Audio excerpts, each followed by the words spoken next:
Hello ಪುಟಾಣಿಗಳೇ, ಇಂದು ನಾವು ಹಿಂದೂ ಪುರಾಣದ ಅತ್ಯಂತ ಆಕರ್ಷಕ ವಿಷಯಗಳಲ್ಲಿ ಒಂದಾದ ಶ್ರೀ ವಿಷ್ಣುವಿನ ದಶಾವತಾರಗಳನ್ನು ತಿಳಿದುಕೊಳ್ಳೋಣ.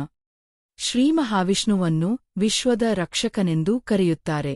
ದುಷ್ಟಶಕ್ತಿಗಳು ಜಗತ್ತನ್ನು ಬೆದರಿಸಿದಾಗಲೆಲ್ಲ ಸಮತೋಲನವನ್ನು ಪುನಃಸ್ಥಾಪಿಸಲು ಅವರು ವಿಭಿನ್ನ ರೂಪಗಳನ್ನು, ಅವತಾರಗಳನ್ನು ತಾಳಿದರು. ಅವುಗಳೇ ದಶಾವತಾರಗಳು. ಮೊದಲನೆಯ ಅವತಾರ ಮತ್ಸ್ಯ ಮೀನು. ಮತ್ಸ್ಯ ಅವತಾರದಲ್ಲಿ ವಿಷ್ಣುವು ಮೀನು ರೂಪವನ್ನು ತಾಳಿದರು. ಮಹಾಪ್ರಳಯವಾಗುವ ಸಂದರ್ಭದಲ್ಲಿ ವೇದಗಳು ಮತ್ತು ಜೀವದ ಬೀಜಗಳನ್ನು ರಕ್ಷಿಸಲು ಮನುವಿಗೆ ಸಹಾಯ ಮಾಡಿದರು. ಇಲ್ಲಿ ವಿಷ್ಣು ಜ್ಞಾನವನ್ನು ಕಾಪಾಡುವುದು ಎಷ್ಟು ಮುಖ್ಯವೆಂಬುದನ್ನು ತಿಳಿಸುತ್ತಾನೆ. ಎರಡನೇ ಅವತಾರ ಕೂರ್ಮ ಆಮೆ.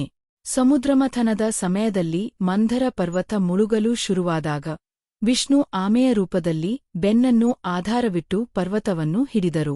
ಇಲ್ಲಿ ವಿಷ್ಣು ತಾಳ್ಮೆ ಮತ್ತು ಸ್ಥಿರತೆಯಿಂದಲೇ ದೊಡ್ಡ ಗುರಿಗಳನ್ನು ಸಾಧಿಸಬಹುದು ತಿಳಿಸುತ್ತಾನೆ.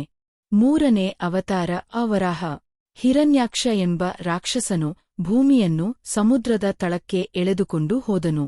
ವಿಷ್ಣು ವರಾಹ ರೂಪದಲ್ಲಿ ಅವನೊಂದಿಗೆ ಹೋರಾಡಿ ಭೂಮಿಯನ್ನು ಮೇಲಕ್ಕೆತ್ತಿ ರಕ್ಷಿಸಿದರು. ಇಲ್ಲಿ ವಿಷ್ಣು ಕೆಟ್ಟದ್ದರ ಮೇಲೆ ಒಳ್ಳೆಯದ ವಿಜಯ ಸದಾ ಖಚಿತವೆಂದು ತಿಳಿಸುತ್ತಾನೆ. ನಾಲ್ಕನೇ ಅವತಾರ ನರಸಿಂಹ. ಅರ್ಧ ಮನುಷ್ಯ ಅರ್ಧ ಸಿಂಹ.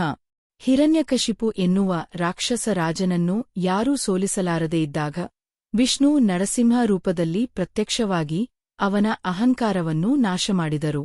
ಇಲ್ಲಿ ವಿಷ್ಣು ಹೆಮ್ಮೆ ಮತ್ತು ಕ್ರೌರ್ಯಕ್ಕೆ ಯಾವಾಗಲೂ ಅಂತಿಮವಾಗಿ ಶಿಕ್ಷೆ ಖಚಿತವೆಂದು ತಿಳಿಸುತ್ತಾನೆ.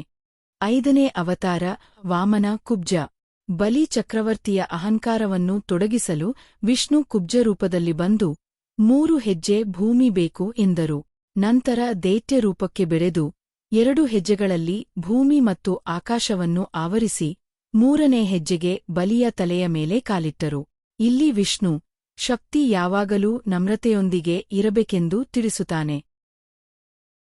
ಆರನೇ ಅವತಾರ ಪರಶುರಾಮ. ಕೊಡಲಿ ಹಿಡಿದ ಮಷಿ.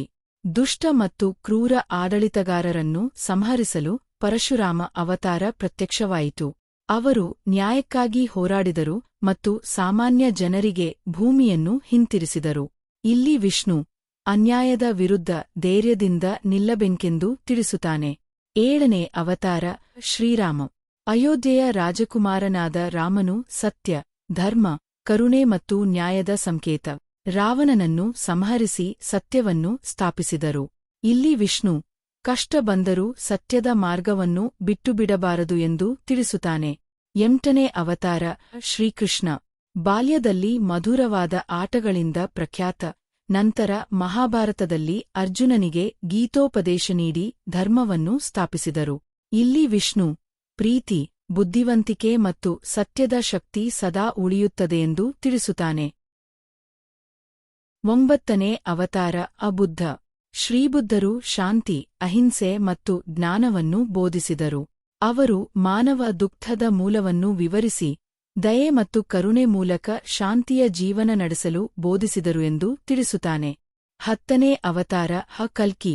ಇದು ಇನ್ನೂ ಬರಬೇಕಾದ ಅವತಾರ. ಕಲಿಯುಗದ ಕೊನೆಯಲ್ಲಿ ಬಿಳಿ ಕುದುರೆಯ ಮೇಲೆ ಖಡ್ಗ ಹಿಡಿದು ದುಷ್ಟರನ್ನು ನಾಶಮಾಡಿ ಧರ್ಮವನ್ನು ಪುನಃಸ್ಥಾಪಿಸುತ್ತಾರೆ. ಇಲ್ಲಿ ವಿಷ್ಣು ಎಷ್ಟೇ ಕತ್ತಲೆ ಹೆಚ್ಚಿದರೂ ಒಳ್ಳೆಯದು ಅಂತಿಮವಾಗಿ ಗೆಲ್ಲುತ್ತದೆಯೆಂದು ತಿಳಿಸುತ್ತಾನೆ. ಮಕ್ಕಳೇ, ಇದು ಶ್ರೀಮಹಾವಿಷ್ಣುವಿನ ದಶಾವತಾರಗಳ ಅದ್ಭುತ ಕಥೆ.